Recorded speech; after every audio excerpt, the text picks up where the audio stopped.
မျိုးသမီးတယောက်ကကိုယ့်ရဲ့အမျိုးသားတယောက်ဖောက်ပြန်တာကိုသိသွားတဲ့အခါမှာခွင့်လွန်မလားဆွန့်လွန်မလားဆိုတဲ့နှစ်ချက်ကအဓိကပဲပေါ့နော်အဲ့တော့ခွင့်လွန်မလားဆွန့်လွန်မလားမှာဆွန့်လွန်မလားကိုရွေးချယ်နိုင်တဲ့အမျိုးသမီးကနည်းတယ်ကိုချတော်ပေါ်ကိုရက်တည်နိုင်ပြီးတော့နော်မာနအရင်ကြီးတဲ့အမျိုးသမီးတွေဆိုလို့ရှိရင်တော့တစ္ဆာတရားကိုဟိုးထိတ်ဆုံးမှာထားတဲ့အမျိုးသမီးတွေဆိုလို့ရှိရင်တော့ဆွန့်လွန်ခြင်းကိုချက်ချင်းရွေးချယ်လိုက်ကြလိမ့်မယ်နော်အဲ့တော့ဆွန့်လွတ်မှုကိုချက်ချင်းမရွေးချယ်နိုင်တဲ့အမျိုးသမီးတွေမှာကြတော့ဘာဖြစ်လဲဆိုရင်ဥပမာပြောရရင်ဗန္နာရေးအရာပေါ့နော်မျိုးသားကိုအလုံးစုံမိခိုနေရတဲ့အမျိုးသမီးပေါ့နော်ကိုပိုင်ဝင်ငွေနဲ့ရက်တည်နိုင်တဲ့အမျိုးသမီးမဟုတ်တဲ့သူတွေပေါ့နောက်တစ်ချက်ကကြပါလဲဆိုလို့ရှိရင်ကိုယ့်ရဲ့သားသမီးတွေကိုမိတကွဲဖာတကွဲနဲ့မကြီးပြင်းစေခြင်းတဲ့သူတွေပြင်ပဝန်းကျင်မှာကိုယ်ဒီတစ်ခုလက်အဖြစ်မရက်တည်ခြင်းတဲ့သူတွေပေါ့နောက်ဆုံးချက်ကတော့ကိုယ့်ရဲ့အိမ်အောင်ဘက်ကိုချစ်နေသေးတယ်ပေါ့နော်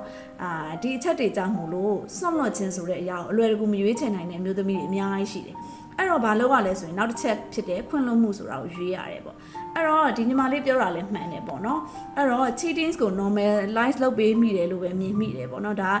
ဖောက်ပြန်တဲ့အမျိုးသားတွေကိုပဲဘာလို့ခဏခွင့်လွှတ်နေရတာလဲဆိုတော့ comment လေးအောက်မှာ comment လာရေးထားတာပေါ့နော်အဲ့တော့ cheating ကို normalize မဖြစ်ဖို့အတွက်ကလည်းအမားတို့ဘက်က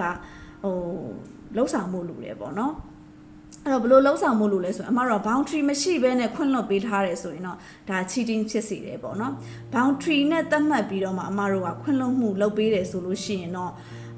cheating မဖြစ်စေပါဘူးလို့เนาะအဲ့တော့ boundary ကဘယ်လိုသတ်မှတ်ရမှာလဲဒီဖောက်ပြန်မှုတွေဖြစ်လာခဲ့ရင်ကိုယ်ဒီမစွန့်လွတ်နိုင်ဘူးဆိုခွင့်လွှတ်ရမယ်အဲ့တော့ခွင့်လွှတ်မှုကိုသွားဖို့အတွက်ဆိုရင်ဒီအမျိုးသားနဲ့ဆွေးနွေးဖို့လိုတယ်ဆွေးနွေးတဲ့အခါမှာဆိုလို့ရှိရင်အမတို့ကကိုယ့်ဘက်ကနော်သူဒီလိုမှားသွားတယ်ဆိုတဲ့အမှားတွေကိုပြောပြမယ်သူဒီလိုလုပ်လိုက်လို့ကိုဘယ်လိုခံစားသွားရလဲဆိုတော့ပြောပြမယ်ပြီးသွားလို့ရှိရင်နောက်ထပ်ဒီလိုအမှားမျိုးထပ်မှားခဲ့ရင်ကိုယ့်ဘက်ကဘာလုပ်မယ်ဆိုတာမျိုးကိုတိကျပြတ်သားပြောဖို့လိုတယ်ပြီးသွားလို့ရှိရင်ဒီ relationship ကိုရှေ့ဆက်ဖို့အတွက်ကအမတို့ကပျော်ရွှင်မှုရှိနေဖို့လိုတယ်ပျော်ရွှင်မှုမရှိဘဲနဲ့ခွင့်လွှတ်မှုကိုရွေးချယ်တယ်ဆိုရင်လေဒါဟာကိုက toxic relationship တစ်ခုကိုရှေ့ဆက်နေရင်တစ်လုံးကိုဘဝကြီးဟာပျော်ရွှင်မှာမဟုတ်ဘူးစိတ်ချမ်းသာရမှာမဟုတ်အဲ့ဒီအတွက်ကြောင့်အမတို့ကဘယ်လိုပဲဖြစ်ဖြစ်ခွင့်လွှတ်မှုကိုရွေးပြီးပြီဆိုရင်ဒီအမျိုးသားနဲ့ရှေ့ဆက်မယ်ဆိုလို့ရှိရင်တော့စိတ်ချမ်းသာနဲ့ရှေ့ဆက်ဖို့လိုတယ်အဲ့ဒီအတွက်ကြောင့်မို့လို့ကိုဟာသူ့ဘက်ကလည်းကိုစီကနေသူမကြိုက်တဲ့အကျင့်တွေကိုပြင်ပေးရမယ်အဲ့အတွက်ကြောင့်ဘာတွေပြင်ပေးဖို့လို့လဲမေးရမယ်ကိုယ့်ဘက်ကနေလည်း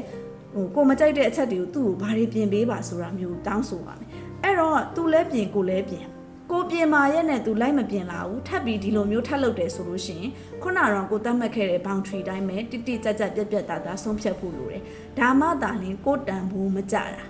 ကိုလေးစားသမှုရှိလာမှာပေါ့နော်အဲ့တော့ cheating ကို normalize မဖြစ်ဖို့က boundary ရှိရပါတယ်နော်